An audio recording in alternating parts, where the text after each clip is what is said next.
પછીનો પ્રશ્ન સમજીએ. પછીનો પ્રશ્ન છે પરમાણ્વીય કક્ષકોનું રૈખિક સંગઠન, જેના આપણે કહીએ છીએ LCAO. આ જે LCAO લખેલું છે એનું ફૂલ ફોર્મ થાય linear combination of atomic orbital. આ એનું ગુજરાતી છે. જો લિનિયર કોમ્બિનેશન એટલે રૈખિક સંગઠન of atomic orbital. Atomic orbital એટલે પરમાણુ કક્ષક. ઓકે, એટલે પરમાણુ કક્ષકોનું જે રૈખિક સંગઠન થાય છે જેને આપણે કહીએ છીએ LCAO, linear combination of atomic orbital. Okay, તો આમાં શું કહેવા માંગે છે આપણે સમજીએ. તો ધારો કે બે પરમાણુ છે. ધારો કે આપણી પાસે હાઇડ્રોજનના બે પરમાણુની કક્ષકો છે, બરાબર. હાઇડ્રોજન છે એની બે 1s કક્ષકો હોય, બે હાઇડ્રોજન હોય એટલે બે 1s કક્ષક હોય. આમાં આપણને બે શક્યતા જોવા મળે છે. બંધ કારક આણ્વીય કક્ષક રચાશે, બંધ પ્રતિકારક આણ્વીય કક્ષક રચાશે. હમણાં પણ આપણે એ ચિત્ર દોરેલું જ છે, બરાબર. ધારો કે આમાંથી હું બંધ કારક આણ્વીય કક્ષક બનાવું. બંધ કારક આણ્વીય કક્ષક બનાવીએ તો આજે ખરી એ બનશે બંધ કારક આણ્વીય કક્ષક. ઓકે, બીજી બનશે બંધ પ્રતિકારક આણ્વીય કક્ષક.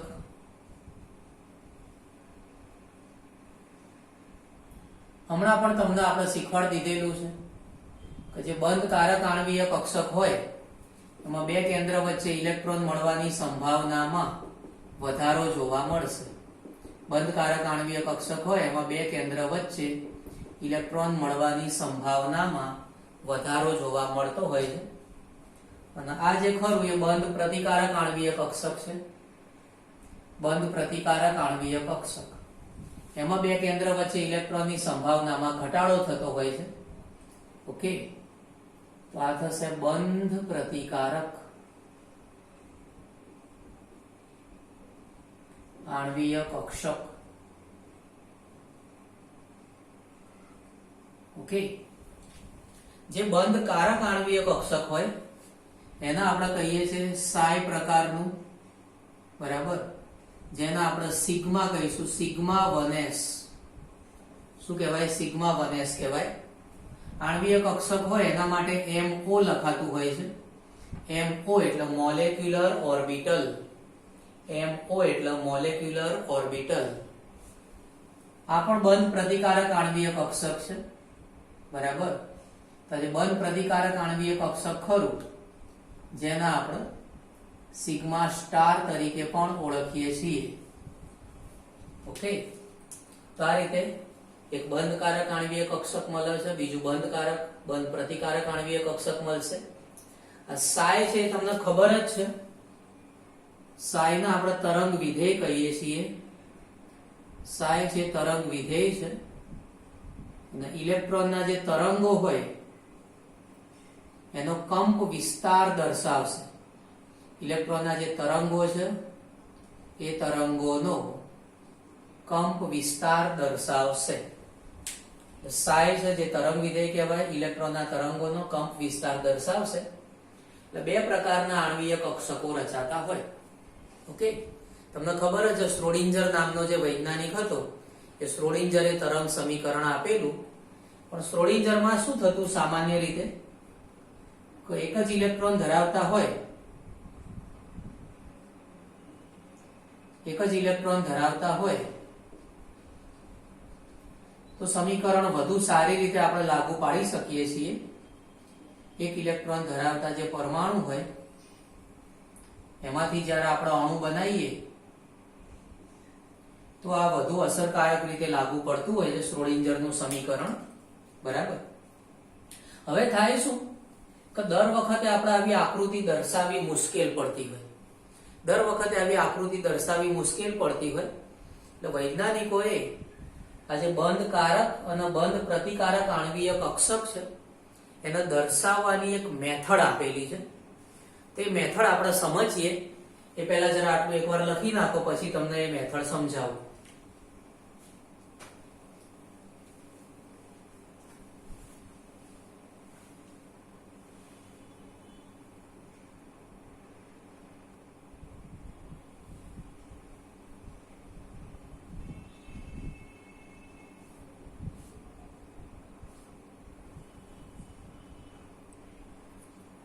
જવાબ આગળ સમજીએ.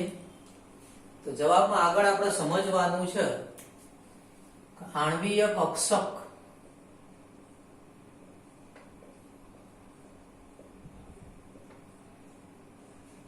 એનો જે ચિતાર છે, ચિતાર અથવા એનું ચિત્ર કહેવાય આણ્વીય કક્ષકનું, બરાબર. તે કઈ રીતે આપણે દોરવાનું હોય છે અને કઈ રીતે આ કક્ષકોની સમજણ છે એ જરા જોઈએ. તો જો આ એક પરમાણુ કક્ષક છે, બરાબર, 1s. તો આણ્વીય કક્ષકનું જે ચિત્ર છે એ દર્શાવવાની પદ્ધતિ આપણા માટે ખૂબ જ અગત્યની છે, બરાબર. હવે પછીના 8-9 પ્રશ્નો આના વિશે આવવાના છે. આણ્વીય કક્ષક ચિત્ર માટેની માહિતી જરા સમજી લેજો, બરાબર. તો તમે જો કે અહીંયા મેં 1s કક્ષક દર્શાવેલી છે. આ પરમાણુની કક્ષક કહેવાય. આ 1s કક્ષક છે, પરમાણુ કક્ષક, જેના આ બાજુ દર્શાવી છે. તો આ કહેવાશે પરમાણુ કક્ષક, બરાબર. આ બાજુ પણ આવશે પરમાણુ કક્ષક. હાઇડ્રોજન છે એની 1s કક્ષક આવે. તો આ 1s કક્ષક છે જે પરમાણુ કક્ષક છે. ધારો કે પહેલો હાઇડ્રોજન છે, પહેલો હાઇડ્રોજન, પહેલા હાઇડ્રોજન એને ધારો કે આપણે Ha કહી દઈએ, અને આ બીજો હાઇડ્રોજન પરમાણુ છે એને આપણે Hb કહી દઈએ. તો પહેલા હાઇડ્રોજનનું જે તરંગ વિધેય છે એને આપણે psi a કહીશું. બીજો હાઇડ્રોજન છે એનું તરંગ વિધેય છે જેને આપણે psi b કહીશું. ઓકે. તો આ રીતે તમારે એનું આણ્વીય કક્ષકનું ચિત્ર દર્શાવવાનું છે.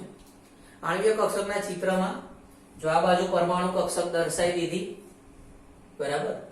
હવે જ્યારે આ બે પરમાણુ કક્ષકો ભેગી થાય, બે પરમાણુ કક્ષકો ભેગી થાય ત્યારે બંધ કારક આણ્વીય કક્ષક રચાય છે અને બંધ પ્રતિકારક આણ્વીય કક્ષક રચાય છે. જે બંધ કારક આણ્વીય કક્ષક હોય એને તમારે આ રીતે દર્શાવવાની, બંધ કારક આણ્વીય કક્ષક. બંધ કારક આણ્વીય કક્ષક તમે જોઈ શકો છો કે આ પરમાણુ કક્ષક કરતા મેં નીચે દર્શાવેલી છે. આ જે ખરી એ બંધ કારક આણ્વીય કક્ષક કહેવાય, જેને આપણે લખીએ છીએ psi mo લખીએ છીએ. psi mo બરાબર psi a વત્તા psi b. Okay. psi mo બરાબર psi a વત્તા psi b. આનો અર્થ શું કરવાનો કે જ્યારે બંધ કારક આણ્વીય કક્ષક બને છે, જો આ psi mo એટલે બંધ કારક આણ્વીય કક્ષક કહેવાય ને, તો બંધ કારક આણ્વીય કક્ષક બની તો આ બંનેના જે કંપ વિસ્તાર છે, બંનેના જે તરંગ વિધેય છે એનો સરવાળો થશે. બંધ કારક આણ્વીય કક્ષક બને ત્યારે બંનેના તરંગ વિધેય છે એનો સરવાળો થશે, જેના આપણે આ રીતે દર્શાવીએ છીએ, બરાબર. તો એનું જે એનર્જી લેવલ છે, એનું જે ઉર્જાનું લેવલ છે એ તમે જો નીચું લેવલ છે. આ પરમાણુ કક્ષક, આ બંધ કારક આણ્વીય કક્ષક, આ પરમાણુ કક્ષક છે. આ બંધ કારક આણ્વીય કક્ષકનું ઉર્જાનું લેવલ ઓછું છે. તો બંધ કારક આણ્વીય કક્ષક હોય ને એની ઉર્જા પરમાણ્વીય કક્ષક કરતા ઓછી હોય. બંધ કારક આણ્વીય કક્ષકની ઉર્જા પરમાણ્વીય કક્ષક કરતા ઓછી હોય. જેની ઉર્જા ઓછી હોય એની સ્થિરતા વધારે હોય. ઓકે. અહીંયા જે કક્ષકોનું સંમિશ્રણ થયું બંધ કારક, એ કક્ષકોનું જે સંમિશ્રણ છે જેના આપણે પૂરક સંમિશ્રણ કહીએ છીએ. પૂરક સંમિશ્રણ અથવા તો આપણે એને પ્રબલક સંમિશ્રણ કહીશું. તો કક્ષકોનું જ્યારે યોગ્ય સંમિશ્રણ થાય ત્યારે આપણે એના પૂરક સંમિશ્રણ અથવા પ્રબલક સંમિશ્રણ કહીશું. ત્યારે બંધ કારક આણ્વીય કક્ષક બનશે. બંધ કારક આણ્વીય કક્ષક એનું જ્યારે આપણે આવું ચિત્ર બનાવીએ તો એનું લેવલ નીચે બતાવવાનું. આ પરમાણુ કક્ષક છે એના કરતા બંધ કારક આણ્વીય કક્ષકનું લેવલ, એનું જે એનર્જી લેવલ છે એ ઓછું હોય. ઓકે, તો આ રીતે બંધ કારક આણ્વીય કક્ષક બતાવીશું. અને બંધ પ્રતિકારક આણ્વીય કક્ષકનું લેવલ ઊંચું બતાવવાનું. બરાબર, આ બંધ પ્રતિકારક આણ્વીય કક્ષક છે. બંધ પ્રતિકારક આણ્વીય કક્ષક.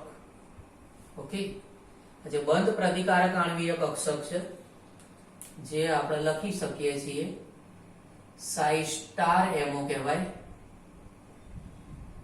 એમાં આવશે સાઈ એ માઇનસ સાઈ બી. ઓકે, તો આ જે બંધ પ્રતિકારક આણ્વીય કક્ષક છે એ ક્યારે રચાશે? તો તમે જોઈ શકો છો આ બંને કક્ષકો છે એનું અહીંયા વિરોધક સંમિશ્રણ થયેલું છે. અહીંયા જે સંમિશ્રણ થાય છે એ વિરોધક સંમિશ્રણ થાય, અથવા તો એને કહેવાય વિભંજક સંમિશ્રણ. ઓકે, એટલે કક્ષકોનું જ્યારે સંમિશ્રણ થાય છે ત્યારે વિરોધક સંમિશ્રણ થાય અથવા વિભંજક સંમિશ્રણ થાય ત્યારે બંધ પ્રતિકારક આણ્વીય કક્ષક રચાશે, જેને આપણે સાઈ સ્ટાર એમઓ વડે દર્શાવીએ છીએ. બરાબર, એક બંધ કારક છે જેમાં પ્લસ આવે. પ્લસનો અર્થ એવો કરવાનો કે બે કેન્દ્ર વચ્ચે ઇલેક્ટ્રોનની સંભાવના વધે છે. અહીંયા ઇલેક્ટ્રોનની સંભાવના વધશે, અહીંયા ઇલેક્ટ્રોન મળવાની જે ઘનતા છે એમાં વધારો થશે. તો અહીંયા આપણે વિચારી શકાય બંધ કારકમાં ઇલેક્ટ્રોનની જે ઘનતા છે એ વધે છે. બરાબર, જ્યારે આ બંધ પ્રતિકારક છે એમાં બે કેન્દ્ર વચ્ચે ઇલેક્ટ્રોનની જે ઘનતા છે એ ઓછી થઈ જાય. અહીંયા કહી શકાય કે ઇલેક્ટ્રોન જે ઘનતા છે એ ઓછી જોવા મળશે. ઓકે, તો આ રીતે બંધ કારક આણ્વીય કક્ષક જેનું ઉર્જા સ્તર નીચે બતાવવાનું. ઉર્જા ઓછી, સ્થિરતા વધારે. બંધ કારક આણ્વીય કક્ષકની ઉર્જા ઓછી, સ્થિરતા વધારે જોવા મળશે. ઓકે, બંધ પ્રતિકારક આણ્વીય કક્ષક એની ઉર્જા વધારે છે. આ પરમાણ્વીય કક્ષક છે એના કરતા બંધ પ્રતિકારક આણ્વીય કક્ષકની ઉર્જા વધારે જોવા મળશે.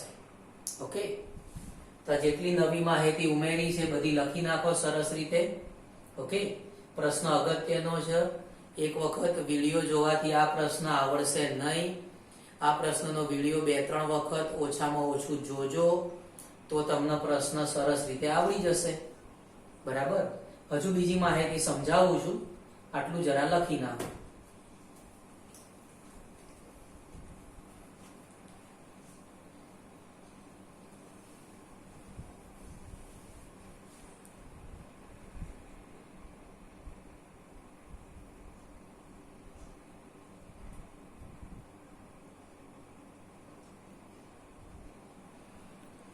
જવાબ જરા સમજી લઈએ.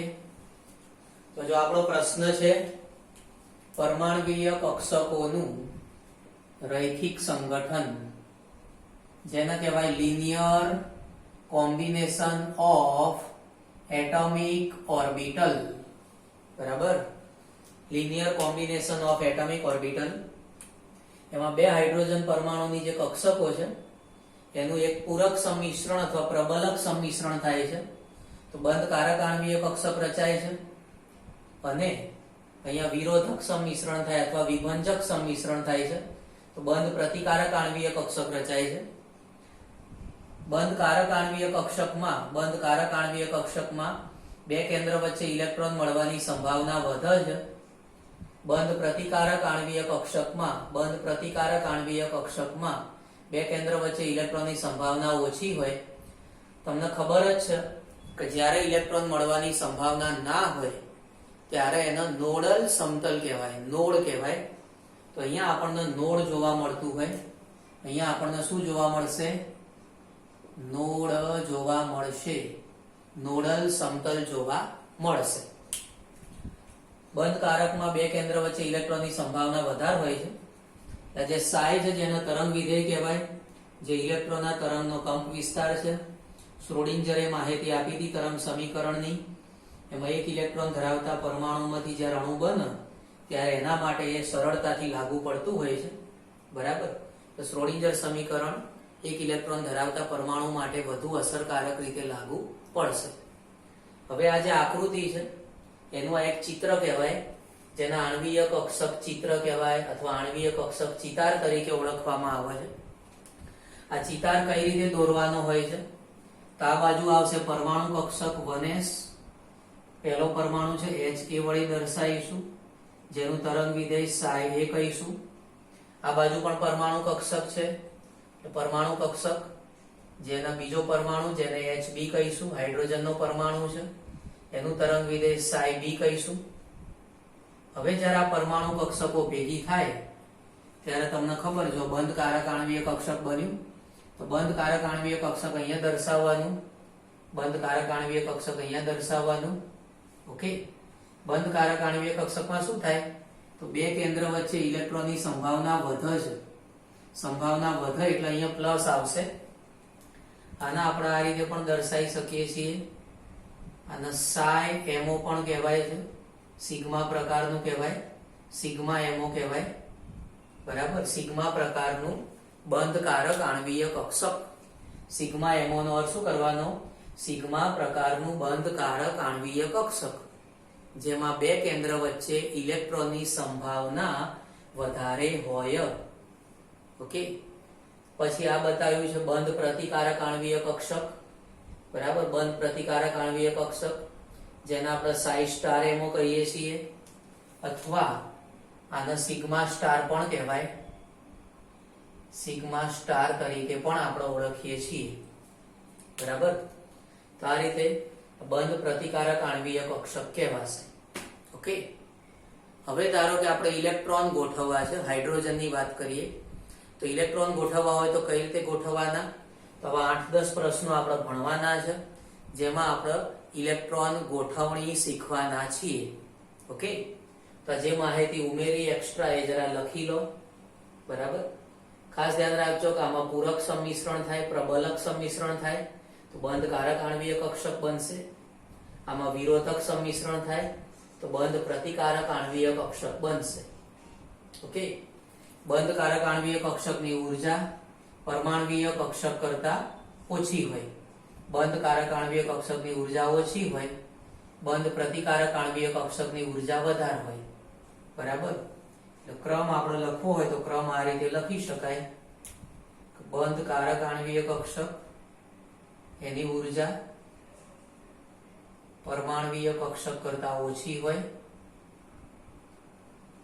બંધ પ્રતિકારક આણ્વીય કક્ષકની ઉર્જા વધારે હોય. ઓકે,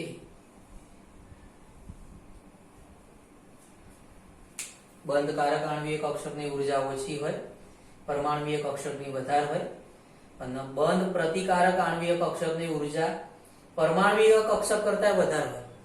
આ પરમાણુ કક્ષક છે, બરાબર, 1s, એના કરતા બંધ પ્રતિકારક આણ્વીય કક્ષક છે એની ઉર્જા વધારે જોવા મળશે.